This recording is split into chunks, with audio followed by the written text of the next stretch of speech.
Okay, and welcome to week 5. This is our week 5. I hope that you are catching up and you're also doing well. I believe this is your week 2 or week 3 of term 3. So make sure that you're balancing your teaching and learning commitment, your teaching commitment, and also your learning commitment as well. As I've just mentioned that I have already populated the Moodle up to there's only 2 major topics in this course. The first one is teaching and multi-grade teaching, and it has 12 subtopics. All of them has already been uploaded or populated in Moodle. As of this morning, the major topic 2, which is assessment, I have also populated. It has 12 subtopics, and I have already opened up or activate 7 subtopics for you to have access to. And I did not add any restriction to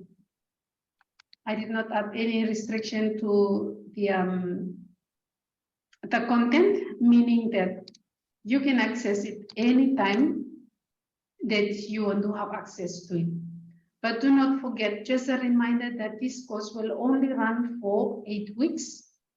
After week 8, we have 3 more weeks to go, and then I will not stop the content. I will only stop coming onto Zoom, but you will continue on doing your assessment task while Mrs. Kathleen Ada will come on board with EDIE 211, which is an inclusive part of the course as well. So make sure that you complete the readings and you're all not taking for this course by week 8.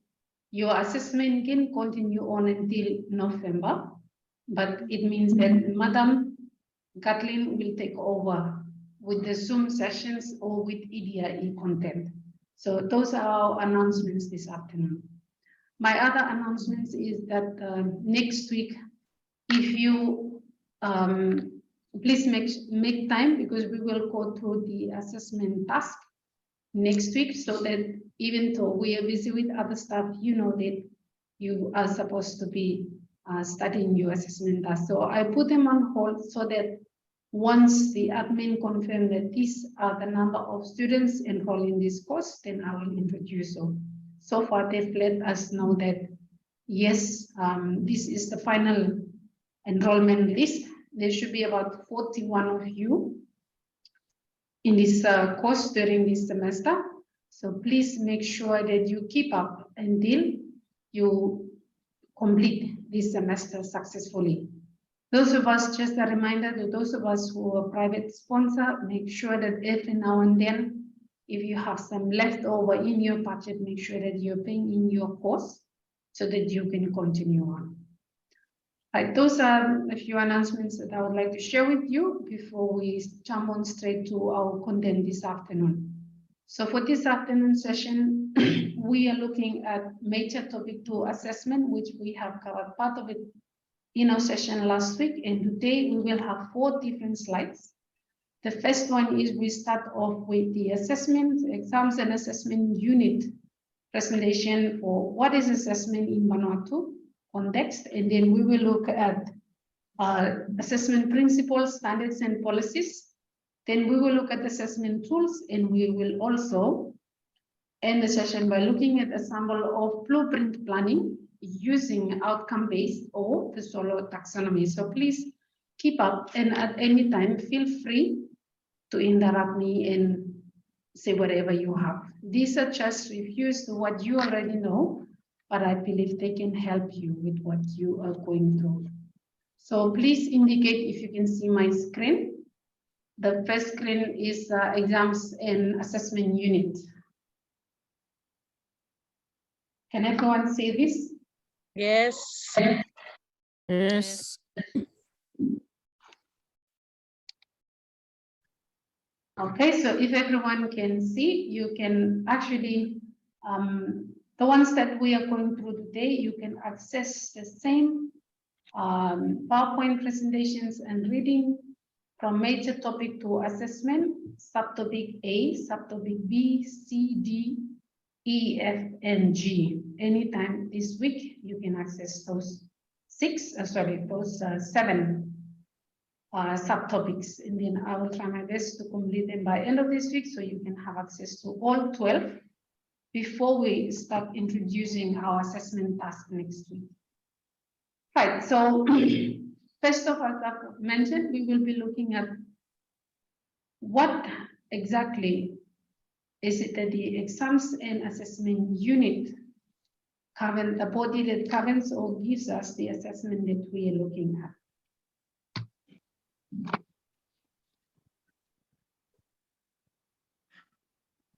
So first off, we look at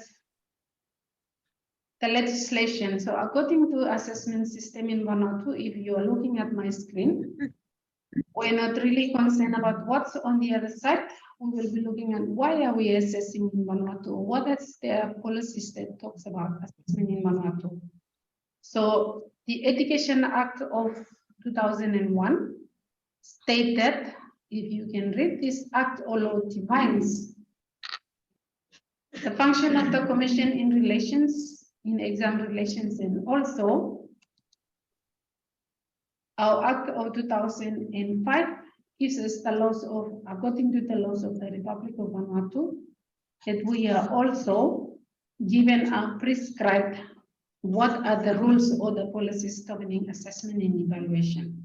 So in short, we are not assessing because it is part of the system, but it's also part of the legislation or the law of our land as well. Moving on. Over here, if you look at the screen, this is just the structure of the education system or the Ministry of Education and Training. At your own time, you can look through this to identify what are the impact. The next one.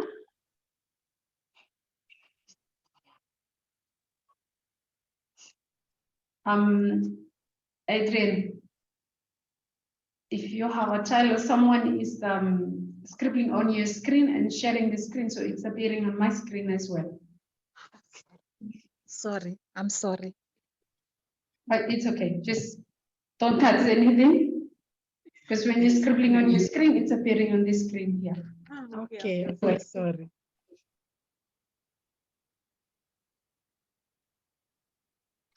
Right, so the Ministry of Education and Training platform, as we know, their mission is that our vision is for a quality, caring education and training system, which provides every person with lifelong skills, values, and confidence to be self-reliant and to contribute to the development of Vanuatu, and which works in partnership with all stakeholders to provide well-managed schools.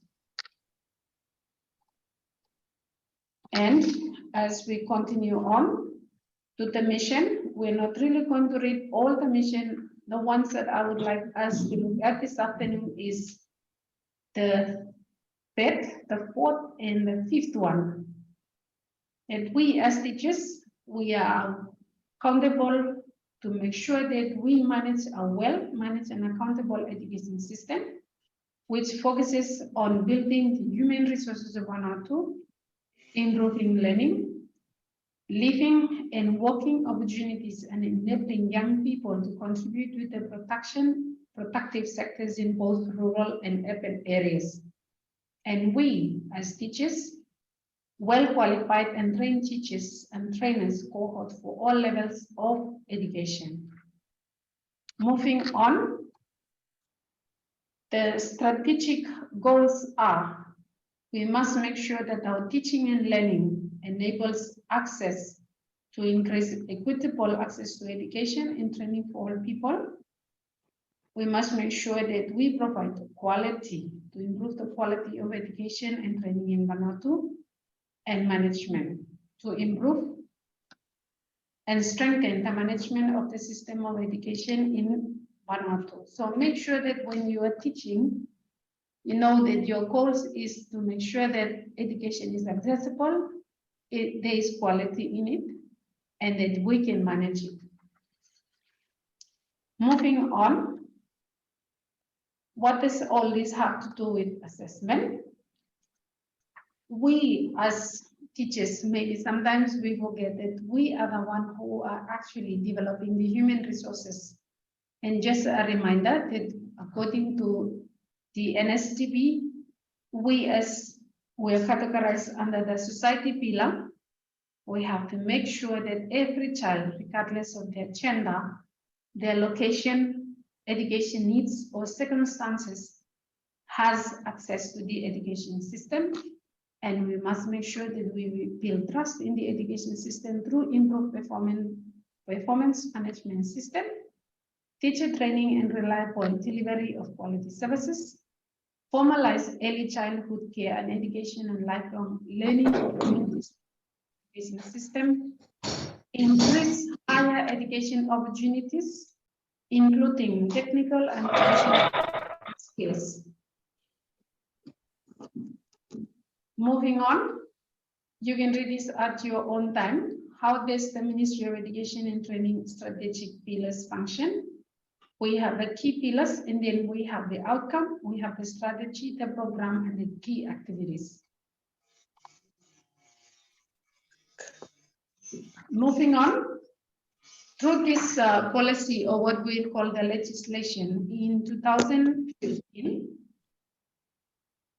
the Vanuatu sector strategy, or what we will call the roadmap, was developed in a unified policy for harmonizing French and English traditions of assessment. So as we are experiencing as of late, there's a common exam in both English and French for years, all year levels up to year 12. And as of this year, the exam unit is translating or working on making sure that the French system won't have the year 14 anymore, that everybody should have the same content in English and French, and it should stop. The tertiary or higher senior education should stop at year 13 instead of an extra year 14 for them. So the objective, as you can see, I will only read the last one. That says, we must make sure that, ensure that all assessment instruments and assessment practices are valid, they are reliable, and they are useful. So please make sure that at your own time, when you download this slide that I am using, read carefully the objective of the Vanuatu National Alignment of Assessment Strategy Map to ensure that you know what is 1.1 up to 1.7. And look at which part concern us teachers and which part should we make sure that we align it with our teaching and learning. So I will move on straight to what is assessment. We have gone through this last week. The next one, the assessment policy. If you can see, it says all forms of assessment, including exams, will be used to promote learning, and assessment is to be used to A, improve teaching, provide feedback, monitor standards, rank and select learners for promotion, and provide a certificate of achievement. And to end, almost end, the policy includes the principles of assessment, purpose of assessment, assessment that is valid, reliable, and fair, assessment that is manageable, assessment that supports learning, assessment that engages learners and communities. So all of this, the purpose of assessment remain unchanged throughout all levels of schooling, but their emphasis is deeper, and they differ according to the year levels. For example, year 1 to 3.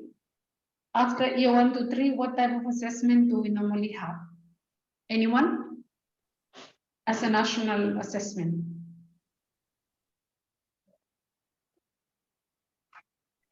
Can anyone? Fansta or Pilna? Fansta. After year 1, 2, and 3, then we have Fansta at year 4. Then we have for years 9 to 8. What type of assessment? National assessment or standardized assessments do we have?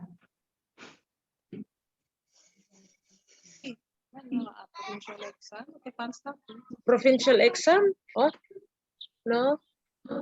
Yes, Pilna. provincial exam is one.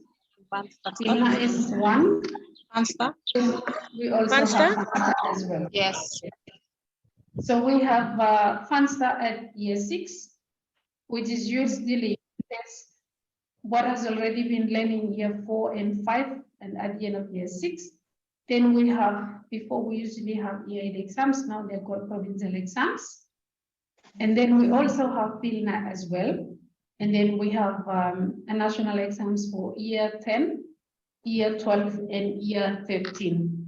So it's a type of assessment where priorities are set and they still follow the same standards, or what we can say, the principles of assessment must make sure that they are carried out in all those year level assessments. Any more assessment that I have left out? Those of you who are examiners or moderators or coordinators of exams? No. So we know that Fansta only happen in year 4 and year 6. And Pilna happens when? Every 2 years? After 2 years or 3 years? Okay, in which year level? Yeah.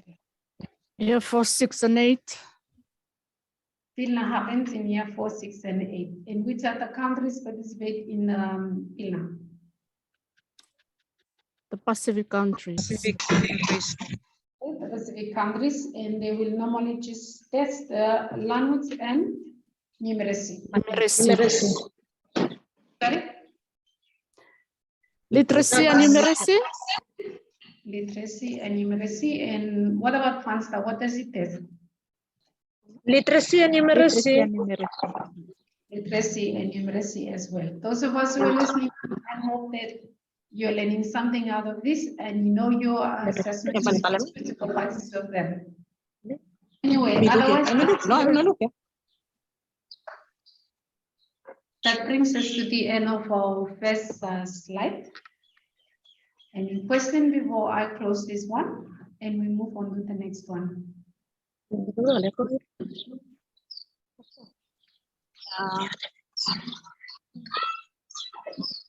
Sorry, just to add on that, I think the Fansta is going to happen again next year for years 4, 6, and 8. Thank you for that information. So we know Fansta is happening next year. And what about Pilna? When will it happen? Same year. Next year. So both of them happens at the same time, right? Yes. Yeah. Okay, so that is an announcement or a reminder for those of us who teach those year levels. Make sure that you are aware of those years that Fansta and Pilna happens. Any more questions before we move on to our next slide? No one?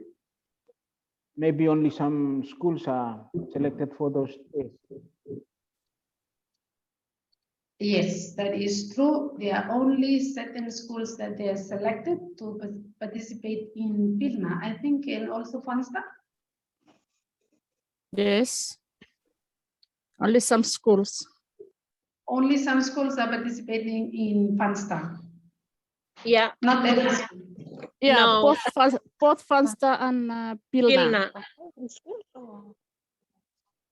Okay, so yeah, it's not every school who participate. They only selected school for whatever reason, but that is according to exams. We don't have any control over, but it does not stop us from preparing our students to make sure that they are well prepared, especially with assessment.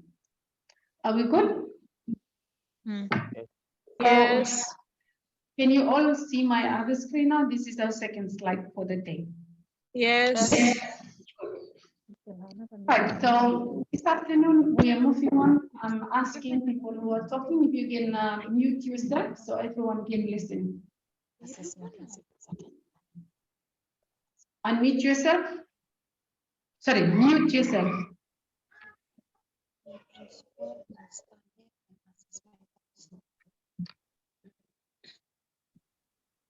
Adrian, can you tell your IT lady to unmute, sorry, to mute your whatever device you're using? Okay, let us move on to the next one, which is looking at assessment principles, standards, and assessment policy. So this afternoon, by the end, you should be able to discuss about the difference between the three terms. You should be able to apply a range of these assessment strategies. You should be able to prepare relevant strategies to assess, and you should be able to work collaboratively in your group with other teachers in your schools to carry out or implement what you have learned. So starting off, we look at what are the principles of assessment. Principles of assessment, they serve as guidelines to ensure that a test is useful, it is appropriate, it's effective and reasonable. And these principles are crucial, they're very important when we are preparing our assessment because it is an important part of our educational process. And it is also where we determine whether the level of accomplishment for students and also for ourselves as teachers, where are we at with our teaching. So different authors or different people might provide a list. If you go into the internet, or if you're reading assessment documents, you will notice some might say there are 4 main ones, some might say there are 5, some might say there are 6, 8, or even 13 of them. But in most of them, these are some that you will notice them appearing over and over, and even in our assessment policy that you will see.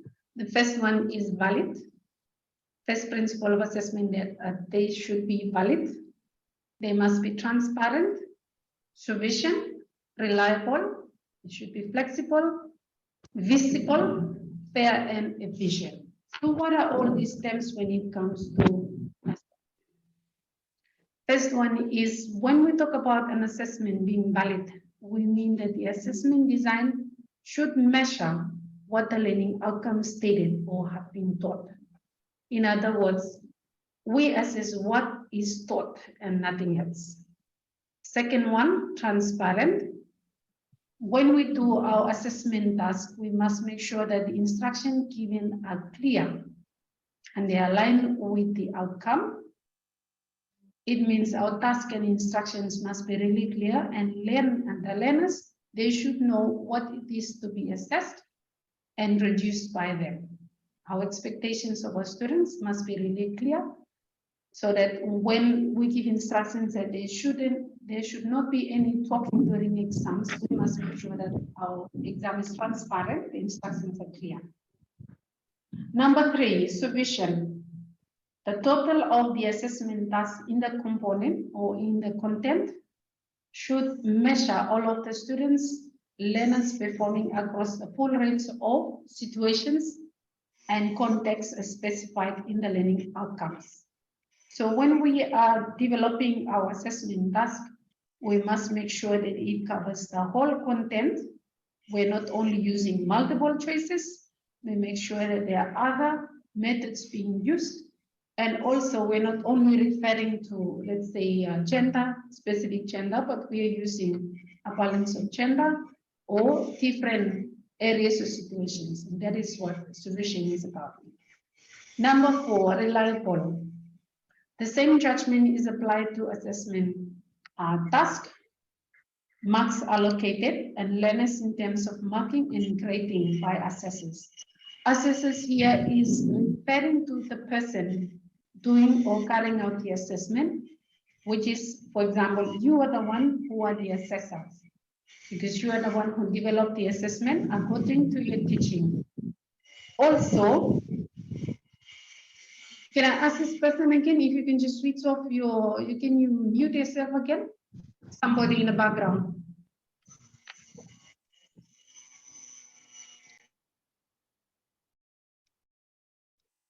Okay, I've muted the person. Anyway, so in reliable, we must make sure that the marks that we are given should be a transparent one, should have already been outlined in the assessment task, and we're not just thinking or making them up during our marking, and it should be applied to all the levels. Next one, flexible. The assessment reflects the learner's needs, and the assessments are drawn from a range of assessment methods. The tasks are used are appropriate to the context, the learning outcome, associate assessment requirements, and the individual. Meaning that when we are carrying out our assessment, if we need to give extra time, we must allow it to happen. Okay, and what it's referring to here for flexible, the students are well aware of the methods that we are using, not something new to them, and we should already have been using those methods in our daily teaching and learning as well. Moving on to visible. Visible, it's referring to the duration of the assessment and the associated task. Is it possible for both learners and assessors to do the assessment within the time frame? For instance, if your assessment is, for example, 1 hour, will the students be able to complete the task in 1 hour? And also, will it give you enough time to mark all the assessment tasks by the end of the assessment being done? So make sure that whatever you are doing, you consider this, that the assessment task is not too long within what you have outlined, will not go beyond 1 hour. Or if you're giving a 3-hour exam for the upper class or beyond, make sure that the amount of assessment tasks to be given should be equivalent to the duration of the time that you have allocated. Otherwise, if it's you're saying that your exam is 3 hours, but there's only 10 questions, it is not visible. Or you're given too much and then you face a hard time trying to mark all the assessment tasks. So this applies both the assessor and their learners as well. Next one, number 7, which is fair.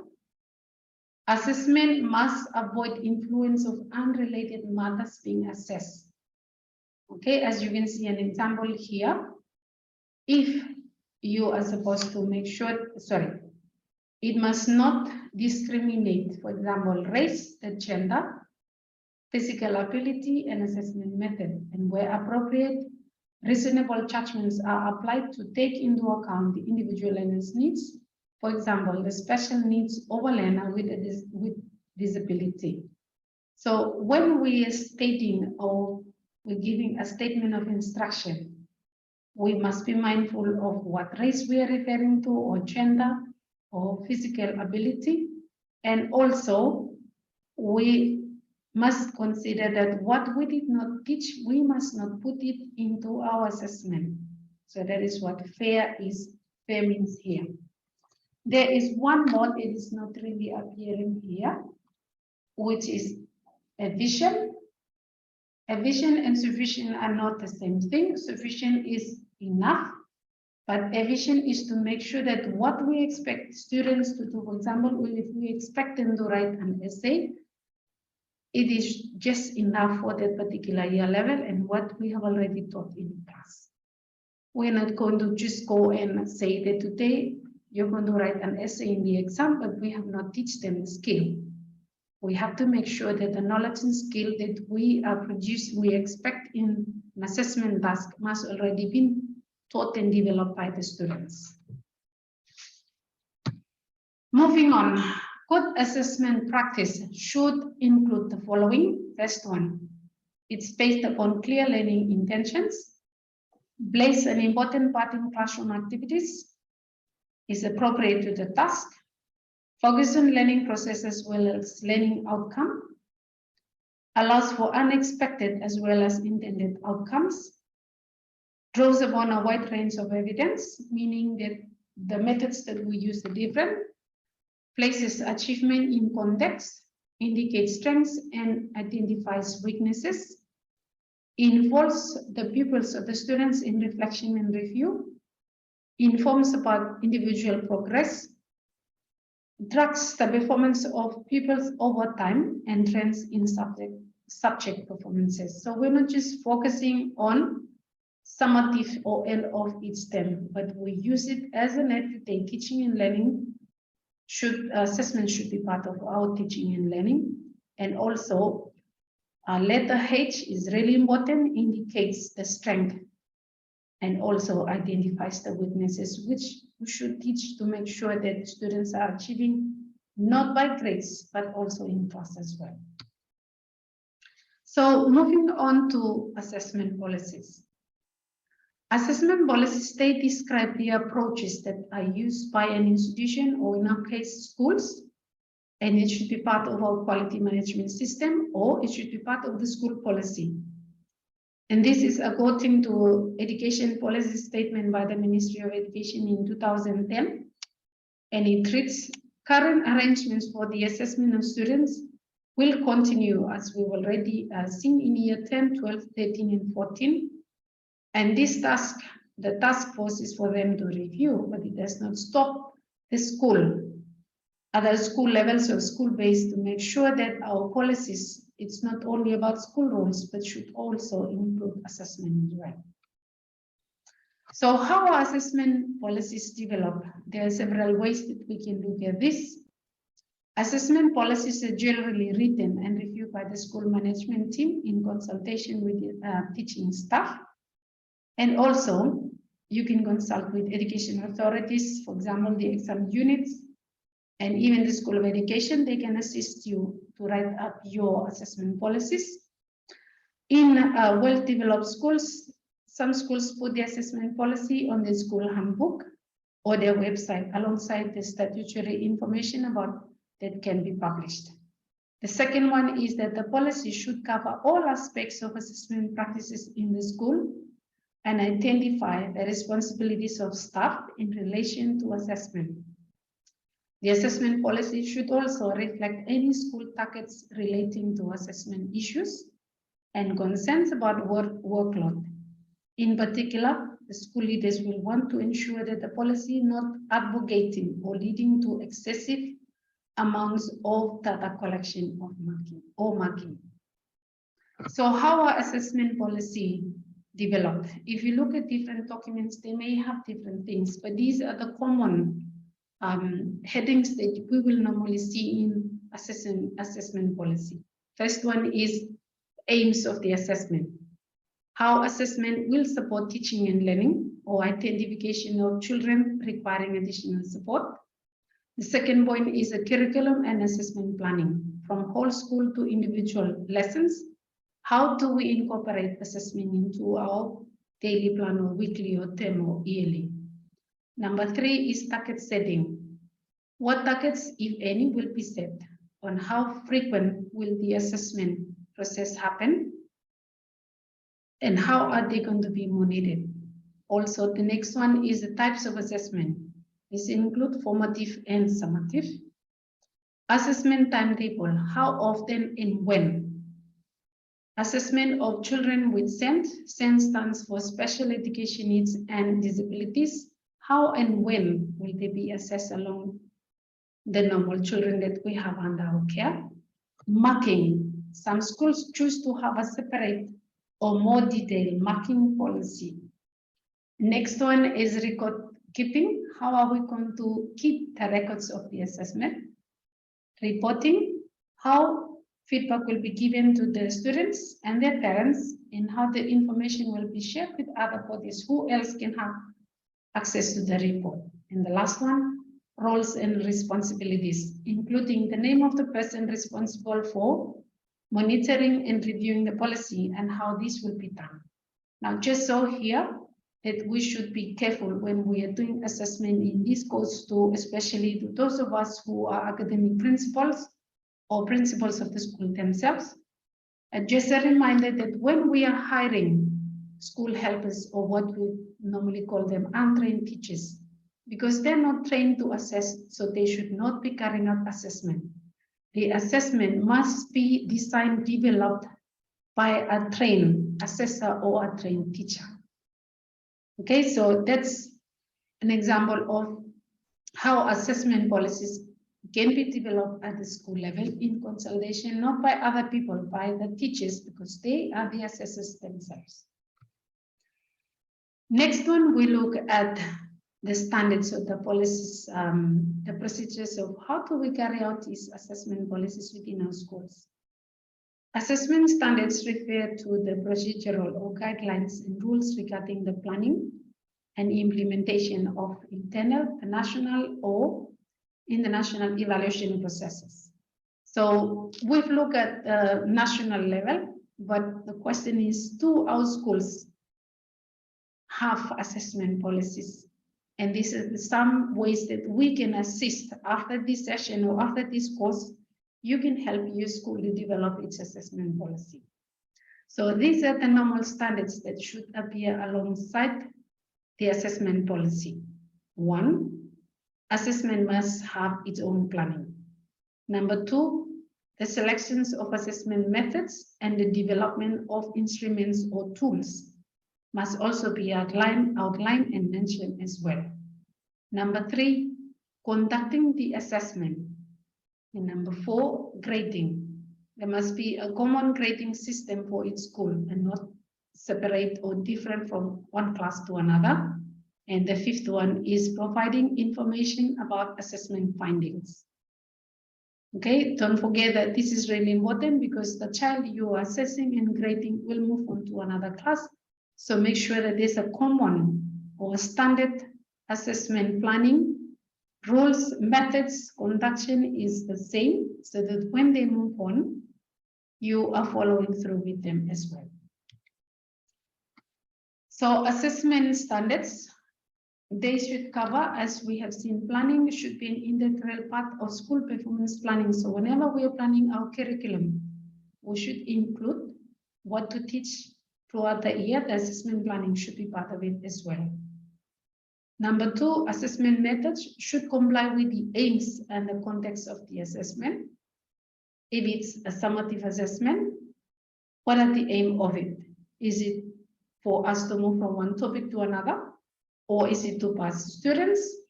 Or is it for providing an achievement? And also, where are we going to carry out the context of the assessment? Number 3, the assessment should enable students to learn and demonstrate their knowledge, the skills, attitudes, or behavior that are subject to assessment. Okay. Number 4, grading the level of students' achievement in a particular subject and for a particular period of time should be performed according to procedures that would enable the grade to be a real reflection of achievements and be in compliance with the curricular aims for the assessed period. For example, term 1 report or term 2 report, we should be clearly identifying that this is a reflection of what the child has only learned within this period of time. The same with the end of year. So sometimes we only assess in term 3 and then we start giving grades that say it's a whole year. It should be specific. The last one, information about assessment findings should be timely, clear, correct, and useful to the users or the learners themselves. As soon as an assessment is given out, we should mark them as soon as possible, and then we give the feedback. Sorry, we correct and then we give the feedback so that it's useful to the learner. What's the use of setting our end of term test and then the term 2, we do not go over it, and then we wait until it's revision time and we go over it again. So those are what standards are about. So if we want to look at the difference between the 3, the first one is assessment policy. Policy is a decision made by the governing body of an institution over here. And the policy is why we should be doing something. And whereas the standards are what we should be doing. Okay, standards are procedures of how we carry out the policy. Sorry, standards are what we are supposed to be doing and in guidance so that it's uniform or it's common. And procedure is how we should be doing something. So these are the details. For instance, the assessment policy is for the whole school. The standard is for the whole school as well, whereas the procedures are what we do in each of our respective class or year levels according to the standards and the policy. And I think that brings us to the end of our presentation for assessment principles, policies, and standards. I'm going to stop sharing this slide, and if you have any questions or you want to add on to anything regarding these principles, policies, and standards, please feel free to unmute yourself and speak while I find our next slide for this afternoon.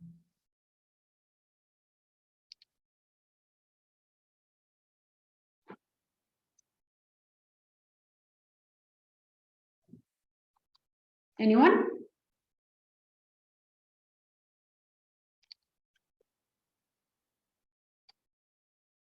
Are you still with me? Yes. Or you've gone to sleep? No. No, you haven't gone to sleep. Okay, so just one question for you. Is this the first time you're seeing all this, or you're familiar with them, or that's your school? Okay, let's start. Anyone in our group whose school actually have an assessment policy?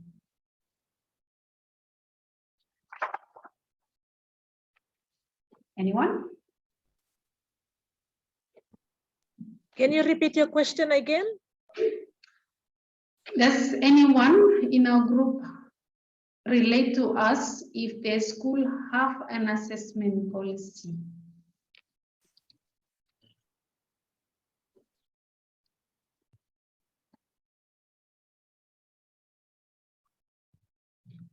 Anyone?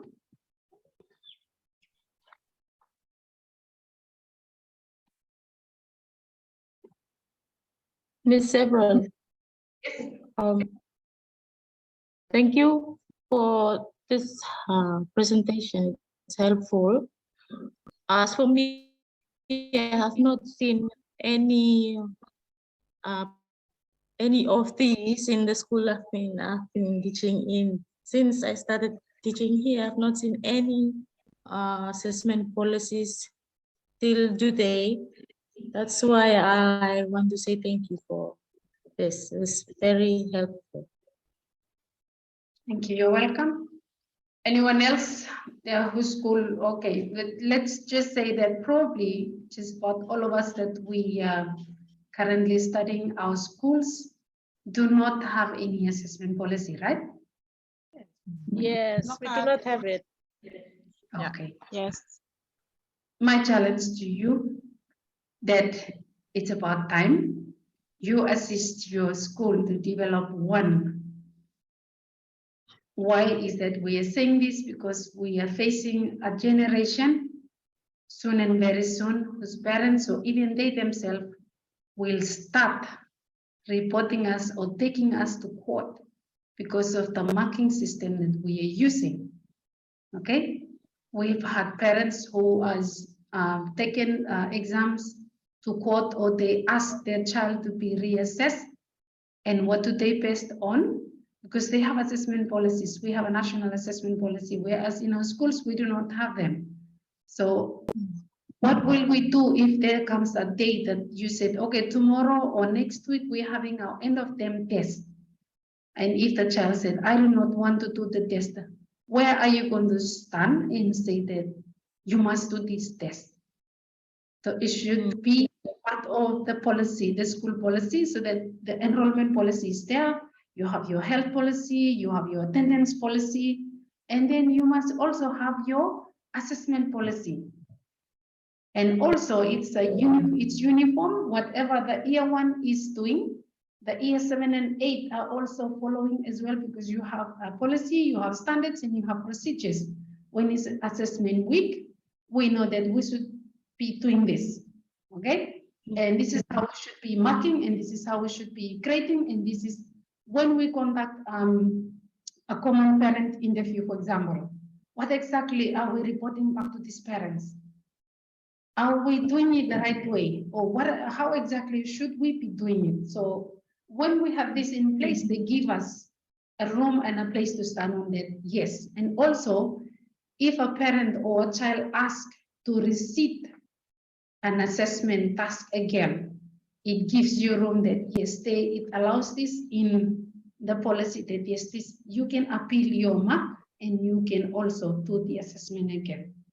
And especially now that we have very soon, I think, correct me if I'm wrong, we have all these inclusive policies coming in, inclusive education. It means how we assess them, it's different as well. So we should incorporate those into our system as well. That is one reason why I'm sharing this, not just for the sake of this course, but also it's something that we can take away with us and help our school system to step them up as well. The readings that I have uploaded, they're really simple and you can just innovate, change over and use them to help your school to develop your own assessment policies, standards and procedures of how your assessment should be done. Are we clear? It's not your fault, no one's fault. We can, we are only here to learn, but we can make a difference with our learning. And I believe that this is something that it can help us to improve our assessment practices, and also we can monitor the learning better for each individual child under our care. Do you agree? Yes. Yes. Are you ready for the next one? Yes. Yes. Okay. So we're moving on. The second one is, I think I've jumped this. Can you give me a few minutes to change this over? We are supposed to be looking at the tools, then we come to the blueprint. Okay, so I'm sharing the wrong one, so I should go back. Feel free to talk among your friends for anything before I start sharing the screen again.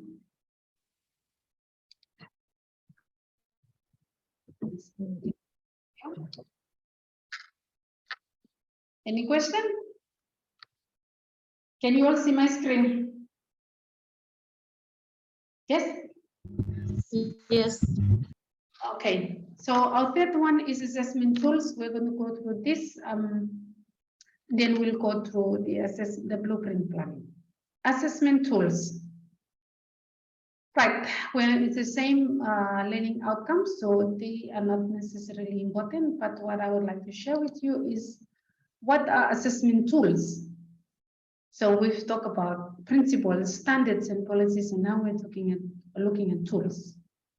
Assessment tools are techniques, or they refer to the way that ways or the strategies that we use to measure a student's academic abilities, fluencies, and skills in a specific subject, or to measure one's progress towards academic proficiency in a specific learning area.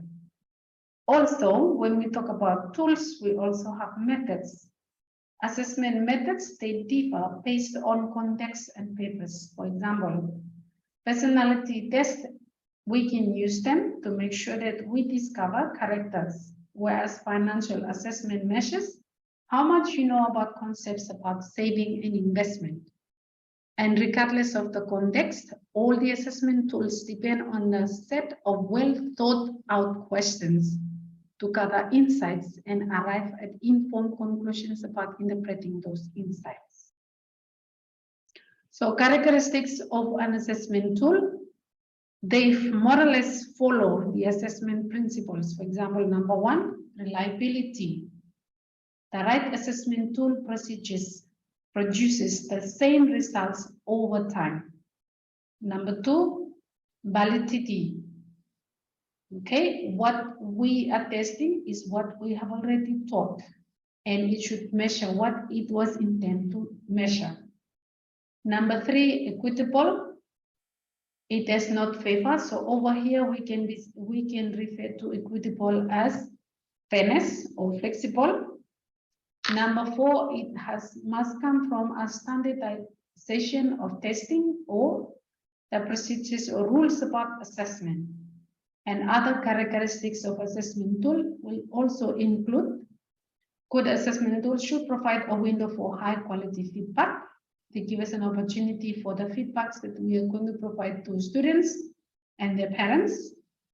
It is visible and accounts for equal equivalence. Motivate the participants to involve in the testing. It should be transparent, non-discriminatory, and match expectations.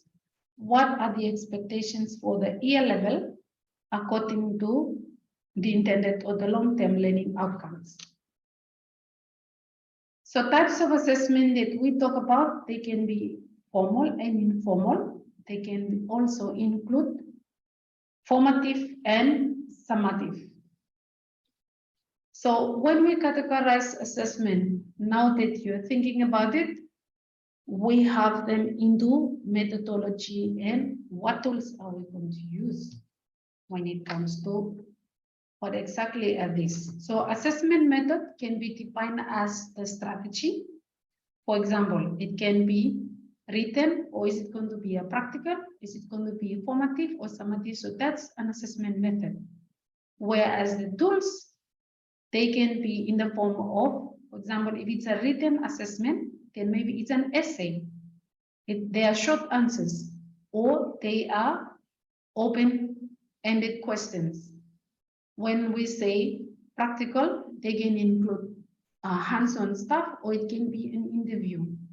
And we must make sure that it is used across a number of assessment methods. And assessment tools also include the marking criteria or marking assessment. The rubrics that I use, they are also part of assessment tools as well.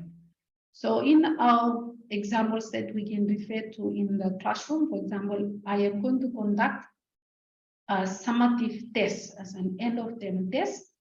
It is going to be a written one. So those are my methods. In my written one, I am going to use multiple choice is a tool, open-ended question, they are tools, matching activities, they are tools. So now you can identify the difference between method and tools, but they must align with each other. And let's find out what makes them different. So choosing the methods and the tool, we have to think critically. For example, number one, think critically and make judgment. If we are requiring the learner to think critically and make judgment, for example, developing arguments or reflection, we can use essays and journals. Number two, solving problems and developing plans. We can provide a scenario and also in group works. Performing procedures and demonstrating techniques. This is for computation, and also using equipment. It can be assessing the roles or using posters. Number four, managing and developing oneself. Can be assessed using portfolio and learning contracts or agreements like you did in EDBS 111. Number five, assessing and managing information. Can be assessed using a bibliography or a project. Number six, I have bold this, demonstrating knowledge and understanding, and this is what most of our assessment in Vanuatu is based or focused around. For example, we are asking students to recall and describe, and it could be assessed using exams and essays. Number seven, designing, grading, and performing. They should be able to visualize and produce. It can be assessed using presentations and projects. An example would be an oral presentation. And number eight, communicating. Communication individually or written or a group, verbal or written, can be assessed using written or oral presentation or observation. And this is taken from TAN L 2011. And as I've said, an assessment method can be an exam or test, and the assessment tool can be an essay or multiple choice. Sometimes the word tool is not used, but most commonly in most of our assessment document in Vanuatu, you will see assessment item or assessment type. They replace the word tool, and they still refer to the same thing. And also, most times methods are not mentioned, but we use method and tool or type interchangeably every now and then. But I hope at the end of this session, you should know that when you're choosing a type, it is the method. And when you're using an item, it is referring to the tool, just to distinguish the difference between the two.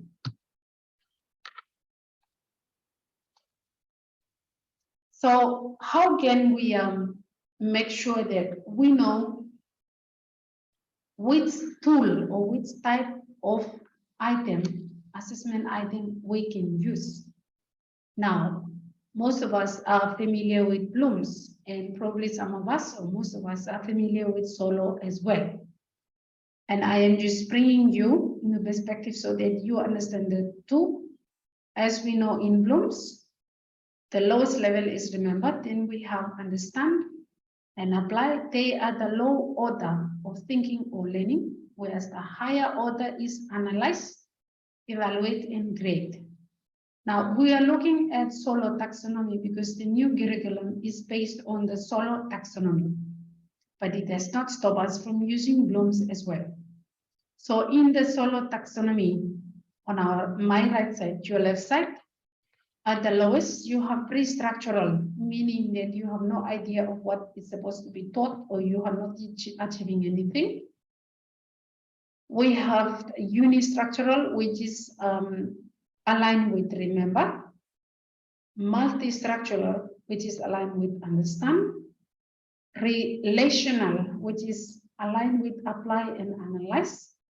Then we have extended abstract, which is equivalent to evaluate and grade in Bloom's. Now you might be wondering why these two? We are using them because Solo taxonomy is derived or developed upon Bloom's taxonomy, except the developers are different. Bloom's was developed by Benjamin Bloom's, whereas Solo taxonomy was developed by John Biggs in 1983 actually.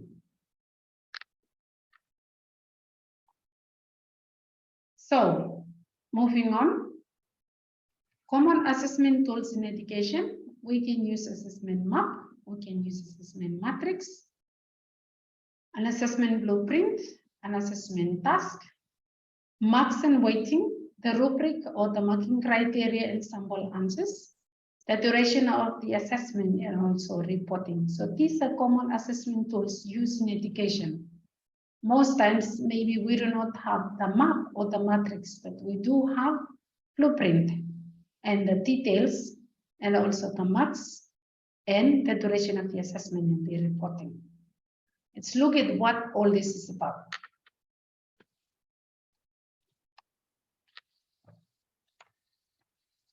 Oh, that brings us to the end of this slide here. If you're still with me, any questions before I share the last screen? Of how exactly or what exactly do we do with the assessment map, matrix, blueprint, and all this? Any question? Unmute yourself while I find my last screen. Can you still hear me? Yes? Yes. Yes. I thought you've gone to sleep, so I was Not thinking yet. of everything. No, you're still with me? Yes. Yes? A few more minutes, probably 5 or 7 minutes at the most. Any questions regarding the one that I've just done between the assessment methods and tools?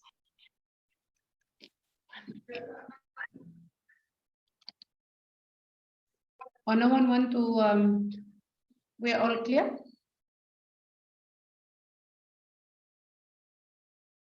Can you see my screen? Yes. Plan for Anyone the else? next phase of work. Oh, huh? Is that what's on the screen? Sorry? There's Plan for something the- plan on the for the next phase. Okay, what about now? What are you seeing? Blueprint. Yeah. Blueprint. Okay, good. Shall we move on? This is Yes. what you do in the blueprint planning. Yes?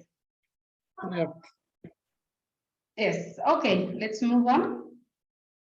I hope you're all still with me. I'm not going to go through the learning activities because they're more or less the same. But we are going to go through all that I've told you about the map, assessment map, matrix and all, and then an example of an assessment blueprint.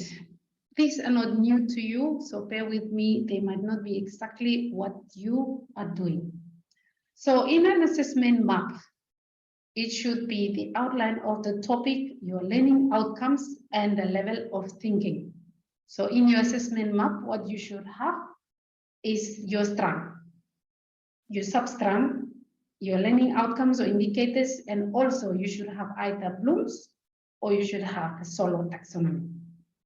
In the assessment matrix, this time you only should have your learning outcomes on the indicators, and you should have your weighing of the marks. How much will each learning outcome weigh, and how many marks are you going to allocate to them in your assessment blueprint? In your assessment blueprint, this is your plan for exactly what are you going to assess. So it should include your methods, and it should include your tools or items. And the assessment task, they are the instruction or the details of the assessment methods and tools. The number 5, you should have your marks and their weight must appear according to the principles of assessment. And you must have your rubric or marking criteria. Even for an essay, all these things must be spelled out really clearly. You have your duration of the assessment and how are you going to report it. Moving on, in your assessment mapping, this is what you should have. The subject, you have the strand, the substrand outcome, the indicator, and the assessment method. For example, my strand is multi-grade teaching. My substrand is introduction to multi-grade. I have one substrand outcome, and I have one indicator. And how am I going to assess this? Indicator will appear in an essay, and it will also appear in an exam, but it will not appear in a portfolio. Okay, so that's an example of what a mapping is. So this is just for your understanding when you see this word again, because for us, the blueprint covers the mapping, the matrix, and everything. So it's all in one salad. Next one, an example of an assessment matrix. So I still have major topic on my strand. Now I have specific learning outcomes or indicators. Each single one of the specific indicator is assessed. So what assessment method am I going to use for each one? I will have essay, portfolio. For the second one, I will have an exam and a portfolio. Assessment type or tool, the essay will come in instruction and it will be written. For the indicator number 2 in the portfolio, planning and demonstrating with evidence. The exam, I will use questions, and then for the portfolio, I will be using the planning and demonstration with evidence.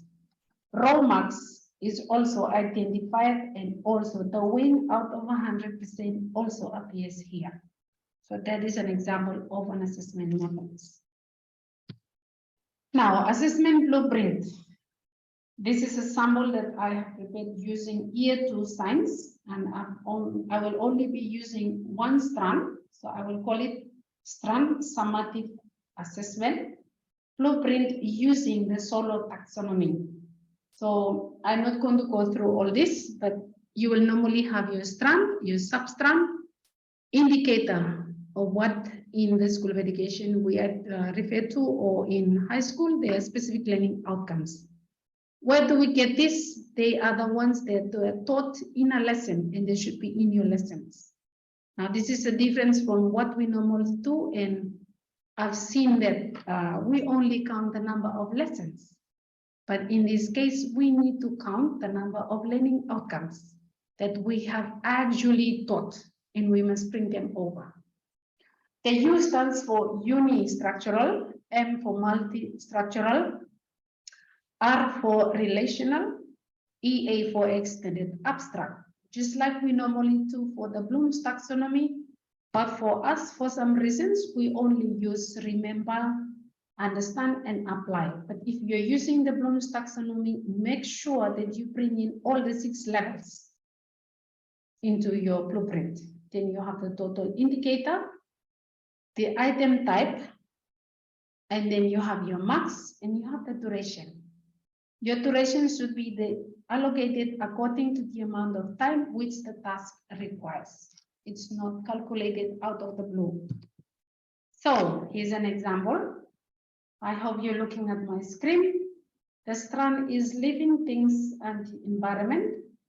The substrand, living together, structure and life process. We have biodiversity, relationship, and sustainability. And then you can see all the indicators.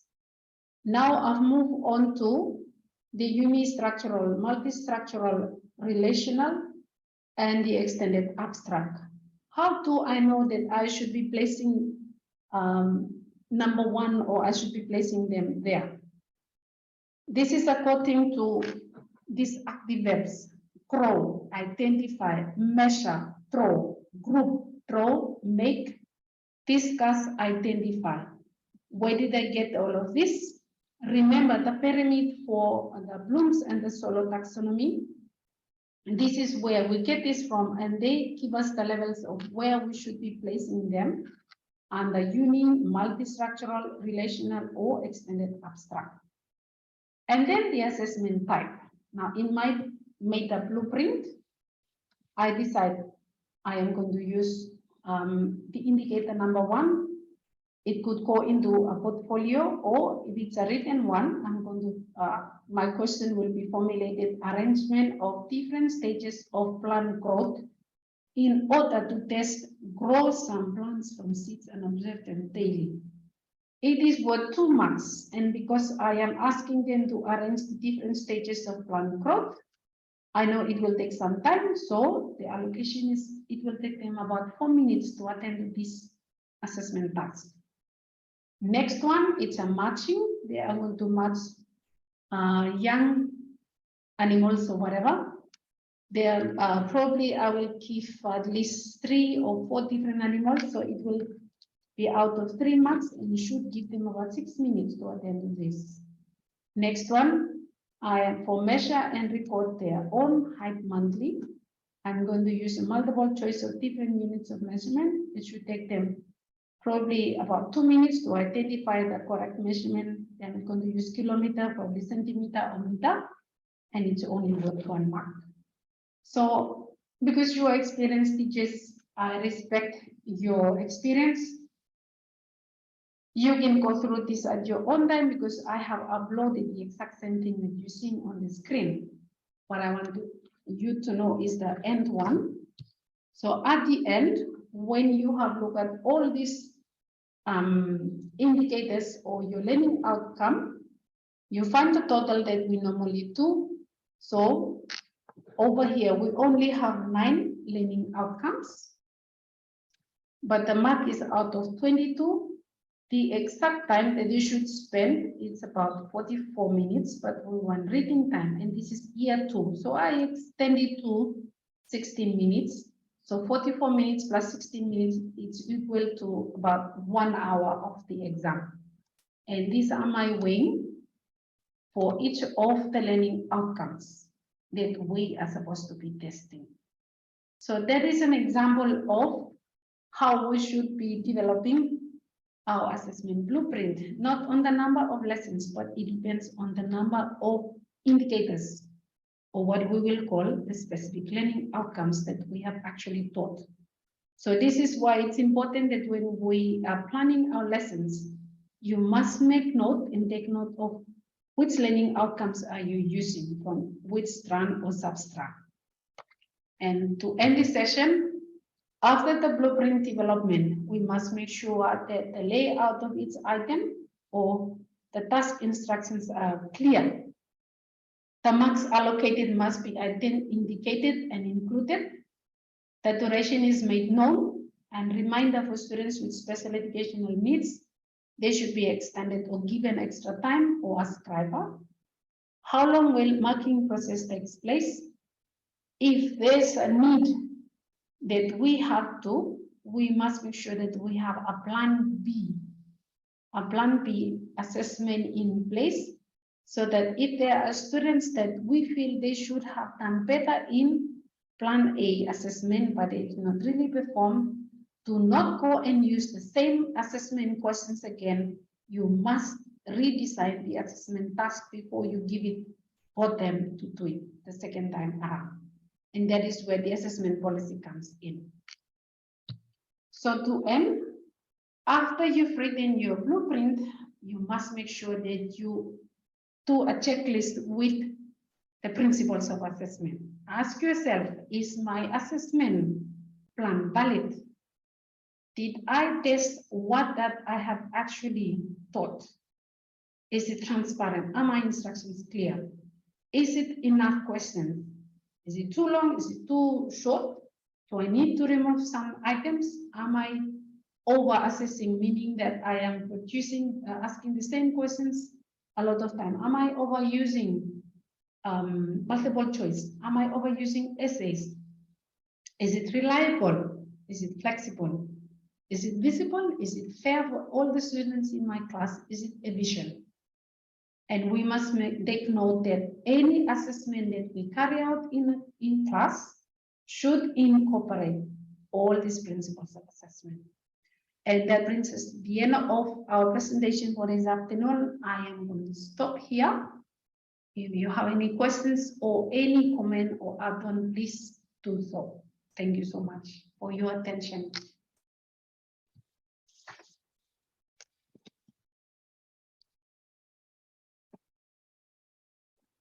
Questions, comment?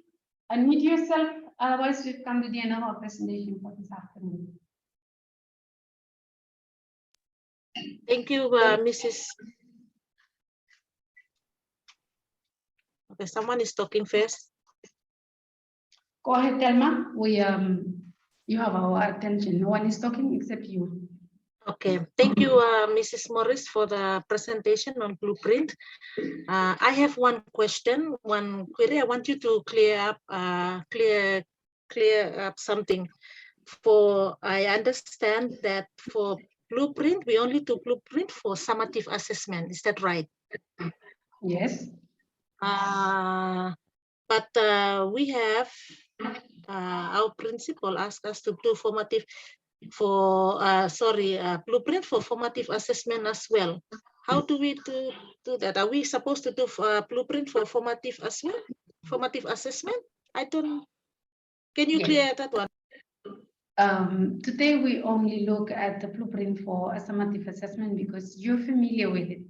In our next session next week, we will look at how do you design a blueprint for a formative assessment. So yes, actually both can be done for either summative or formative, but it depends on what exactly are you assessing and for what purpose. So we will look at the formative assessment blueprint in our next session. But the answer is yes, they both have a blueprint. They demand a blueprint if necessary. Answer your query? Yes, so another question. So if I'm doing a spelling test, do I need a blueprint for that? Yes, but it doesn't have to be really the detail as the one we've seen, and also it will vary among the subject. We have just seen for science. So for language, it depends on what are you assessing. Remember that it's the knowledge and the skills. So it can be done, for example, reading, it can be done for writing, it can be done for speaking, and if you're doing spelling is part of speaking, right? And also writing. Yes. So what exactly are you doing? But the main thing is you need to know which indicators are you assessing. Because in this, the new syllabus, you have the SAN, the substrand. For language, you will have content and context. And then you have production, and then you have something else, skills and strategies. So those are where you can bring in those, what do you call them? You bring in those indicators and develop your blueprint. You get me? And also it's because it's on the spot. So it's a performance thing, it's a practice thing. So it's not really a big difference. It is how we understand what exactly am I supposed to be doing. So your planning should indicate, but don't worry, we will get you through this next, next session. Thank you. Thank you so much for the clarification. Any more questions?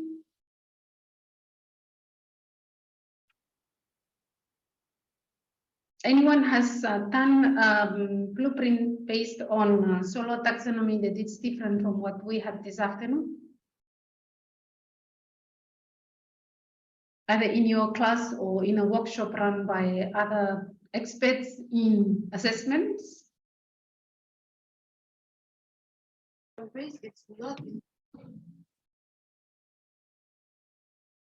Yes, go ahead. Yes, I have used the solo taxonomy on maths only and general, but similar to what you have shown us. Thank you. You're welcome. Anyone else who would like to share their experience about assessment blueprint or methods or the principles?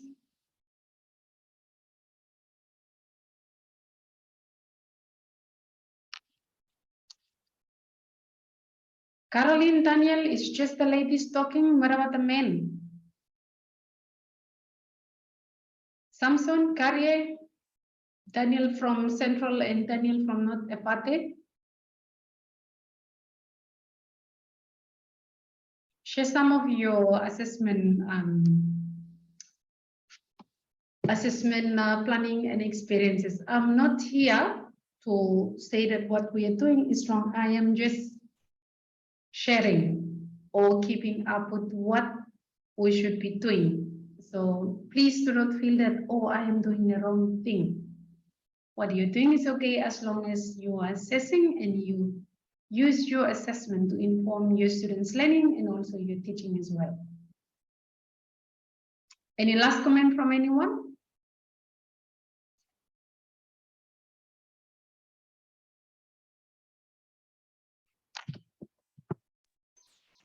Mrs. Sergio wants to speak. Yes, go ahead. Good afternoon. For the language, we mainly use the table of specification. Is that correct? Yes. The tables of specific specifications or whatever you call it, there is it, but it does not stop you from breaking it down to the macro skills. Because you're doing, because you have certain time that you allow assessment times for oral presentation, right? And then we have the written ongoing one. We have the we have the reading ongoing one as well. So it's more or less an overlapping, meaning that all the 4 macro skills or the 5 macro skills in language, you are doing all of them in the same planning that you're doing. If I understand your query correctly. Yes? Yes. They're not specific, but they are all overlapped or they are all covered in the same place. Yes, thank you. Thank you very much. Okay, if there's no more question, no more query. Right, if there's no more query, just so you know that all this that we are going through, they're in the Moodle platform. You will access it in the major topic 2, subtopic A, B, C, D, E, F, and G. And make sure that you do your reading. If you notice in the Vanuatu standardized assessment, there's no reading, there's just slides, and these slides were produced by our local exam and assessment unit. So with respect to them, we do not have the right to change anything. So they are what they are. And for some of these slides, I did not PDF them, especially for the blueprint. So that if you want to use the headings, you just want to copy paste them, they're there for you to use them. And please make sure that you join in our next session next week, because we will be covering the formative assessment and for summative again, and then we will go through our assessment task for this course.